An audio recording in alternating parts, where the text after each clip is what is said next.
बयानात देते हुए नजर, दूसरा उनके खिलाफ जो केसेस हैं उनमें आप लंबी लंबी जो तारीखें लेते जा रहे हैं, इसमें क्या कहेंगे? नहीं, हम लंबी लंबी तारीखें नहीं लेते जा रहे। पहले सेशन जज साहब जो है मौजूद ही नहीं थे। एक जो एक्टिंग सेशन जज साहिबा थी वो जाहिर है कि वो समाअत नहीं कर सकती थी, इसलिए तारीखें देते रहे। आज पहली दफ़ा सेशन जज साहब तशरीफ़ लाए हैं। हमारे चूँकि मज़रूबीन जो हुए थे वो मकतूलीन अब हो गए हैं, वो कुछ उनकी शहादत हो गई है, तो उनके लिए सर्टिफिकेट्स उनका रिकॉर्ड पर लाना ज़रूरी था, इसलिए हमने कहा है कि उनकी जो है हम सर्टिफिकेट्स पेश करेंगे। दूसरी बात ये है कि ये भी तय होना अभी हमारी पार्टी के अंदर ये फ़ैसला होगा कि क्या ये जो मौजूदा सेशन जज साहब आए हैं जिन्होंने इमरान खान साहब को सज़ाएँ दी हैं पहले केसेस में, क्या इनके पास हम समाअत करवाएं भी या ना करवाएं, इसका भी इमरान खान साहब से जेल में मशावरत की जाएगी।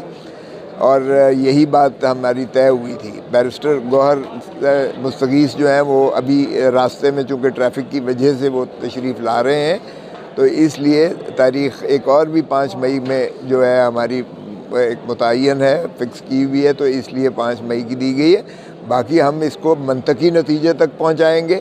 शहबाज शरीफ को सज़ा करवाएंगे, इसमें ख्वाजा आसिफ को सज़ा करवाएंगे, इसमें हम मोहसिन नकवी को सज़ा करवाएंगे, आईजी इस्लामाबाद को सज़ा करवाएंगे, डीआईजी को करवाएंगे, एसपी को करवाएंगे, और जो भी इनके सहूलतकार हैं उनको हम कैफर किरदार तक पहुंचाएंगे। ये खून नाहक जो है रायगा नहीं जाएगा। ये 26 नवंबर की जो खून की होली इस्लामाबाद की सड़कों पर खेली गई है, पुरअमन लोगों पे जो है अपने मुतालबात का जो है वो इजहार करने के लिए आए थे। दुनिया में कभी ऐसा नहीं होता है, तो ये फिस्तायत की इंतहा है, इसलिए इसको जो है हम मंतकी नतीजे तक पहुंचाएंगे और इंशाअल्लाह आप देखेंगे कि हम इसकी सर आखिरी सवाल है, मौजूदा मुल्क की सूरत है, जिस तरह KPK में हमले हुए, बलूचिस्तान में जो अभी वाक़या हुआ, क्या पाकिस्तान तहरीक इंसाफ हुकूमत और इस्टेब्लिशमेंट के साथ इस बात पर बैठने के लिए तैयार है?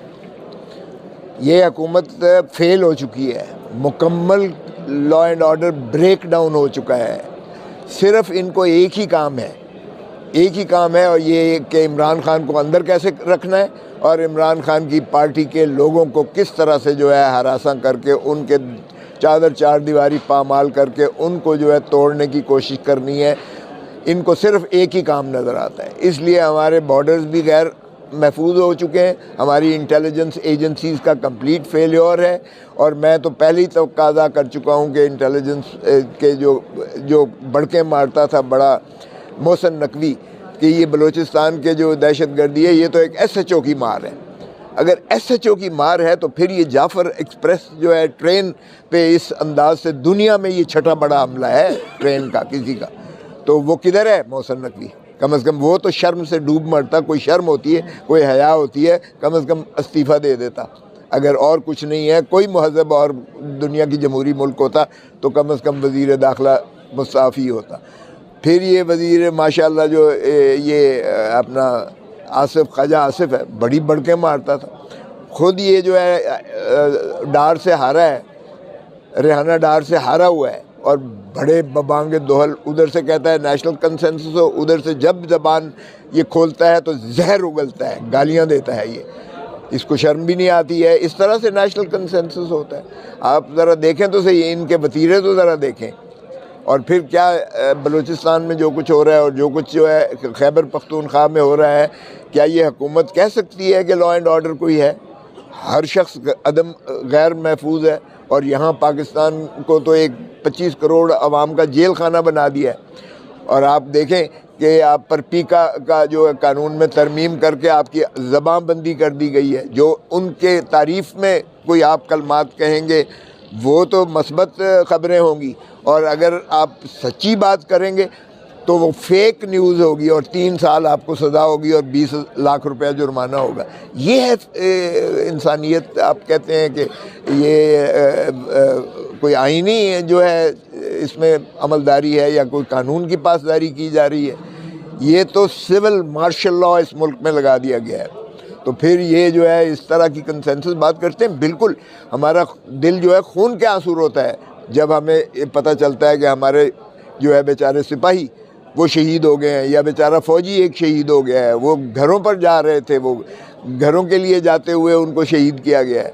तो ये किसने शहीद किया है? हम इनका भी खून का हिसाब एक एक हुकूमत से लेंगे, क्योंकि ख़ुद हमारी तो ये सुनना भी यही है, और हमारी जो है आप देखें असलाफ का भी, कि अगर दजले के किनारे पे कुत्ता भी मर जाता है तो भी खलीफा वक्त जो है, हाकिम वक्त जो है, वो उसका जवाबदेह होता है। यहाँ तो हमारे फ़ौजी बेचारे जवान शहीद हुए हैं, हमारे बच्चे हैं, वो हमारे भाई हैं, हमारे बेटे हैं, हमारे जो है वो दिफा के ज़ामिन हैं वो, और उनकी तो इन्हें कोई परवाह नहीं है। सिर्फ एक परवाह है कि इमरान खान को जेल में कैसे रखना है, और सारा सीटें वाले जीतने वाले को वज़ीर आज़म बना दिया गया है, और 180 सीटें जीतने वाला जो है वो अडयाला जेल में पड़ा हुआ है। अवाम की ये इस अंदाज से आप जो है, किधर है वोट को इज़्ज़त दो? वो जो धनतर पापाए रोम नवाज शरीफ किधर है? वोट को इज़्ज़त दो, इस तरह से वोट को इज़्ज़त देते हैं। ये वोट को इज़्ज़त दी है, जो जिसको मुस्तरद किया है अवाम ने उसको वज़ीर आज़म बना दिया है, और जिसको 2/3 जो है अवाम ने पजीराई दी है वो जेल में सड़ रहा है। तो इस तरह से आप समझते हैं कि ये मुल्क आगे को बढ़ेगा? फिर अगर आपने कंसेंसस करना है, हम बिल्कुल तैयार हैं, हम बिल्कुल तैयार हैं। आज आप इलेक्शंस करवा दें, आवाम को उनकी हक़ हुक्मरानी दे दें। आम आदमी का जो बेचारा जो है वो पिस गया है, लोग इस मुल्क से आस और उम्मीद जो है उनकी ख़त्म हो गई है।